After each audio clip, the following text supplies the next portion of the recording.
Today we'll be combining two separate lessons into one. We're going to combine multiplying radicals or square roots together with simplifying radicals or square roots. So the first thing I'm going to do in this example is, in the first example, let's just go ahead and multiply this out. So this is sort of a review. It's going to be sort of a review of two different lessons combined into one. So in example number 1, I have the negative square root of 10 multiplied with 2 square root of 20. So just as in the previous lesson, remember that I told you that whenever there's a square root or a radical that doesn't have a number next to it, if there's a minus sign, there's a negative 1 there, or if there's a plus sign, there's a positive 1 there. So I'm going to go ahead and multiply the things that are outside of my radical. So I have negative 1 and positive 2. So I have negative 1 times 2. And then I'm going to multiply the things that are inside the square root. So I have radical 10 times square root of 20. When I multiply negative 1 and 2, I get negative 2. And when I multiply the square root of 10 times the square root of 20, I get the square root of 10 times 20 is 200. And that is what I get as my answer. However, this answer is not simplified. And what I mean when I say simplify is we can still break up 200 even further, just like we did in one of the previous lessons before. I can figure out which of these numbers, which of these perfect squares over here actually fits into 200 and simplify this answer even further. So this negative 2 square root of 200 is correct. However, we're going to take our answers a step further and we're going to go ahead and simplify it. So I'm going to look on my list, and the way you read this list, this table over here, the numbers inside the radicals, those are our perfect squares, because if we square root anything inside of these radicals, it's going to give us a whole number, just as we see here as well. So I'm going to look to see which of these numbers can fit into 200. And remember that we're looking for the biggest one, right? Because, for example, I know that I can divide 200 by 4, for example, which is a perfect square. But 4, I also know that I can divide 200 by 25, for example. But that's also not the biggest. So I need to figure out what's the biggest one that fits into 200. So if I look through my list, I'm looking for something close that goes into 200. So I always like to start just with whatever is closest to 200. I know it can be 225, it can be 196, 169, because when I divide 200 by any of these numbers, it's going to give me a decimal. Can be 144, can be 121, but I know that I can divide 200 by 100. So 100 is actually the biggest perfect square that goes into 200. And again, I'm not using 4 or 25, which both go into 200, because they're not the biggest one. So I'm going to take my answer now, and I'm going to go ahead and simplify it. So I have negative 2, the square root of 200. I'm not going to touch the negative 2 for right now, so that negative 2 is going to stay the same just for now. But I'm going to go ahead and break up this 200 into the two numbers that I found. So I know that I'm going to break it up. One of the numbers has to be 100, because that's the biggest perfect square that goes into 200. And now, well, if I do 200 divided by 100, or if I figure out, okay, 100 times what gives me 200, it has to be 2. Because 100 times 2 gives me 200. Whatever you put in here has to get you back to your original square root. Oh, no. Sorry about that. So again, I took my 200 and I broke it up into 100 times 2. So now I can continue to break this up even further. So I have negative 2 times the square root of 100, which is the biggest perfect square that goes into 200, times the square root of 2.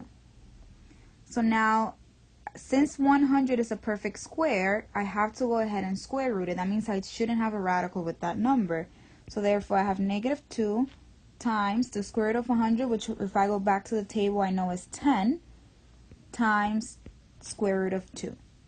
Okay, and if I simplify that even further, that just gives me 2 times 10, which is 20, square root 2. So this is my simplified answer here, 20 radical 2. If I go back to the original example, negative 10 times 2 radical 20, the the final simplified answer to this problem is just 20 radical 2, or 20 square root of 2. Okay, so we're going to just do one more example so I can show you one other thing that might happen. So I have 3 square root of 2 times 4 square root of 18. So again, I'm just going to go ahead and multiply the things that are outside of the radical. So that's 3 times 4. And then I'm going to go ahead and multiply what's inside of the radicals. So I get 12 times the square root of 36. Okay? So once again, this is my answer when I multiply, but now I have to also simplify. And again, by what I mean by that is I have to look into my table of perfect squares, and I have to figure out what is the biggest perfect square that fits into what I have inside of my radical. Okay, I'm not simplifying this, I'm not simplifying this 12, okay? I'm simplifying whatever it's inside of the square root. So if I look, I see that there's actually that 36 is actually a perfect square. Okay, so that was actually pretty easy. So I can simplify this into 12 times the square root of 36, which is actually equal to 6. So one of the things that I wanted you guys to notice is that sometimes when you simplify, the square roots might actually all disappear. Or one part of your answer, one of your square roots, if you have something that has multiple parts, might disappear. So here, my final answer is actually 12 times the square root of 36, which is equal to 6. And so 12 times 6 gives me 72. So here, my final answer, as you can see, has no square root. It has no radical, which is okay. So in your task today, you have 2 parts. In part 1, okay, the first couple of problems in part 1, they're going to be the exact same problems from the previous lesson, which will include the answer to those problems. Now, that means that all you have to do for those problems is simplify them, okay? It gives you the answers. All you have to do is simplify them. You don't have to multiply, you don't have to add, you don't have to do any of those things. All you have to do is look in this table over here, which is included in your task, and figure out how can you break that up further. Which is the biggest perfect square that fits into whatever the answer to the problem from the previous lesson was. Then in part 2, what you're going to do is you're going to do exactly what we did in this mini lesson.